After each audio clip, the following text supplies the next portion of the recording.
Hello and welcome to Into Your Life podcast. I'm Lenka and I'm joined here by my wonderful co-host Natalie. Hi, we invite you to join our weekly conversations about finding more life in one's life.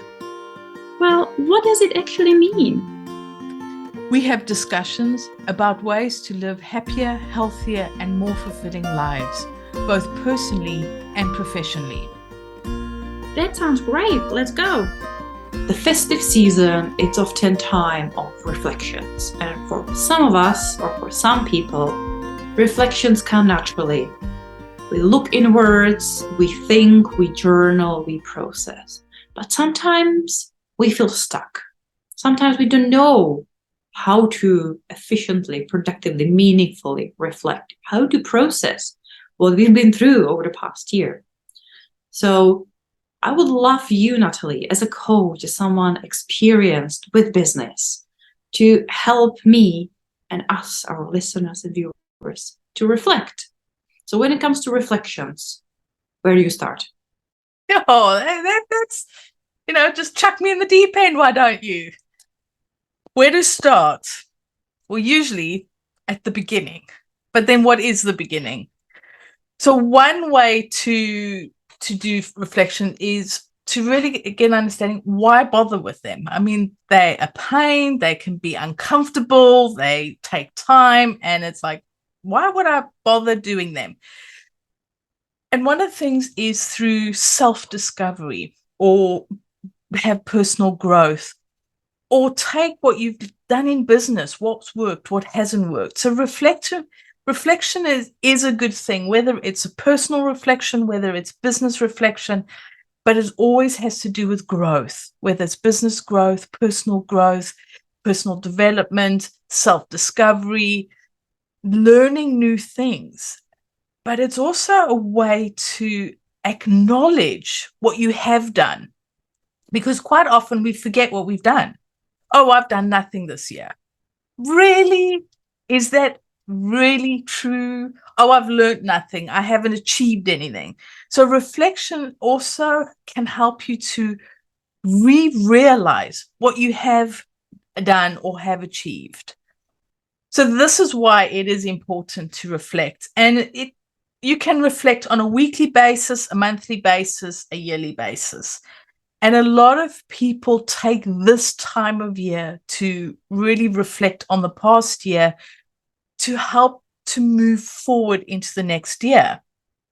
And it's supposedly supposed to be a quieter time in year. We've just had Ellie sharing on her episode about this time of year that, take that time to just sit with self.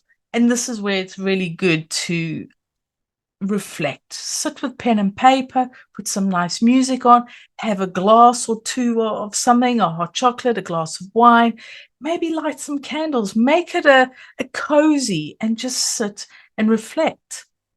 And it's not about just trying to think about the year. You can have specific questions that you can ask and that you then need to answer, and you can write down your answers. And so this is why reflection is really important, and this is why it is a good idea. It's not always easy, not always fun, but it can be beneficial.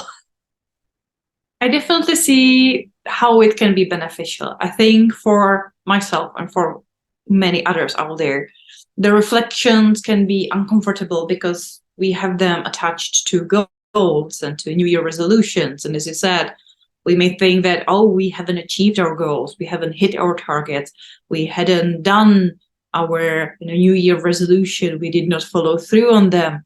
So what am I reflecting on? It's going to be just negative. What it's going to just, remind me of all the failures that this year has kind of brought.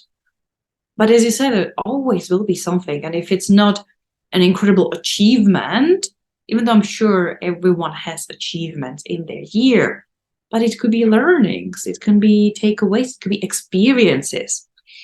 And I was doing a bit of reflecting just naturally today. And I was thinking, well, what were the things I've learned? Because I am a bookworm. I learn all the time. I love learning. But I was like, oh, I learned how to make my own kombucha, and I learned how to make my own kimchi, and I learned how to go to gym regularly, if that is a learning. I did go to a pole dancing class for one, so I overcame the fear of going there and learned a few tricks. Not that I've mastered them, I've learned how they should look like. And I think sometimes it's easier to ask ourselves, what went well and what didn't go so well, and what would make the next year even better if, or what was missing. Do you have any prompts that maybe you could give people to really guide them on this reflection journey? I know you kind of touched on, make yourself cozy, make yourself comfortable, but is there anything in more structural specific for those who do need more advice on how do we start again? Where's the beginning? How about January 2023, the beginning. But what you can do is start with, do you want to reflect personally? Do you want to reflect on business? So break it down. What is it that you want to reflect on? Do you want to reflect on what you've learned throughout the year? Do you want to reflect on how your social media presence is? So you can really break it down. So that would be a start, is what do you want to reflect on? Is there anything specific, or do you just want a general reflection? And then another thing is you can find hundreds of reflective questions. You just Google in reflective questions. You can find hundreds. I have created workbooks with, questions in there. But it's break it down into what area do you want to reflect on? Did you have a word that you had for the year? Reflect on that word. Has it benefited you? Have you learned something from it? Did you drop it after a while because it didn't fit? So you can reflect on any area or any part of your life. You can maybe reflect on holidays that you've been on, traveling that you've done, and reflect on your experience there, how you felt. Do you want to go back there? Do you want to travel more? Or have you thought, okay, travel bug is done? So it's very much pick what you want to be reflecting on and then maybe focus on that for a while. Or you can just do a general of the year reflection. But also it is important to really reflect on what have you achieved? What successes have you had? Be they personal, in business, because quite often we remember what didn't work. We forget to look at what did work. So just sit down and see, what do you want to be reflecting on? Start with that. What do you want to be reflecting on? And then take it from there. That's so helpful to really not be overwhelmed by reflecting on anything and everything all at once, and really maybe using something like, the wheel of life and wheel of business to break down the different aspects of what matters to us, look at our values, and then actually reflect kind of health-wise, personal development-wise, relationship-wise, business-wise, or whatever makes sense. But again, not approach reflections as this one massive thing that I have to have a clarity and understanding and data and learnings and lessons learned and plans and everything for all the aspects of all my life and business and everything all at once. So that's super helpful. Thank you, Natalie, for sharing that. So speaking of reflections, my question is, Natalie, do you have any reflections? Have you done any kind of reflecting already? Just something that comes to your mind of, what 2023 has brought to you and that really pops into your mind as things worth sharing and worth reflecting on together here with our lovely audience? So I have been reflecting a little bit. I'm going back. I'm looking back on the year. I'm looking back on what I've learned. I'm looking back on what's worked, what hasn't worked. And one of the questions that I've asked myself is, what do I wish I had done differently in 2023, because we have these goals, plans, ideas of what we're wanting to create for the year. And there's always ways that we could have done something differently. So that's something that I've been looking into. What could I have done differently, or what do I wish I had done differently? And can be quite a hard question, because it's not about beating yourself up. It's not about, being hard on yourself. It's just, what could I have done differently? Or what maybe should I have listened to myself? And there's the shouldings in January, which I didn't. So do I wish that I had done things differently? So this is a question that I have been asking myself. And then a really good question to have is, how do I define success? Because success is different for everybody. Everybody's idea of success is different. Some people's idea of success is a bank account full of money, maybe a big house, a fancy car. Other people's idea of success is having happiness in their lives and a close-knit family, or being able to travel more, or having more time out at the spa or in saunas, or whatever it is. It's, how do I define success? So this is a really important question, because you can ask it for yourself. Have I got success through learning a new skill, through going to gym more regularly because that's something that I wanted? Have I been successful at that? So how do I define success? So it's not just in business. It can be in anything. When you learn a new skill, how do I define success in the skill that I know that I am on the way to mastering the skill? So have fun with this question. It's a great question, but it's also handy in business.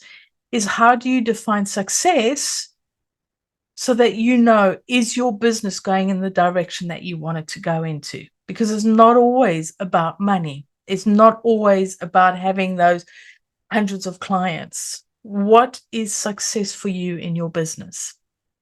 And then I've got another one, which I am finding quite interesting, because I've noticed I've picked up a few habits. And so the question is, what one habit do I want to stop or replace? And habits they creep up on you. You don't even notice that they're coming.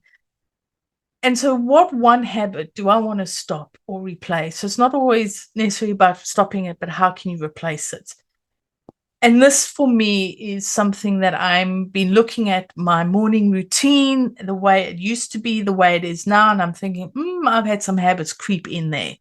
So how do I want to stop them, or with what do I want to replace it? So this is a good one to think about, especially if you notice you've got those habits that aren't necessarily supporting you.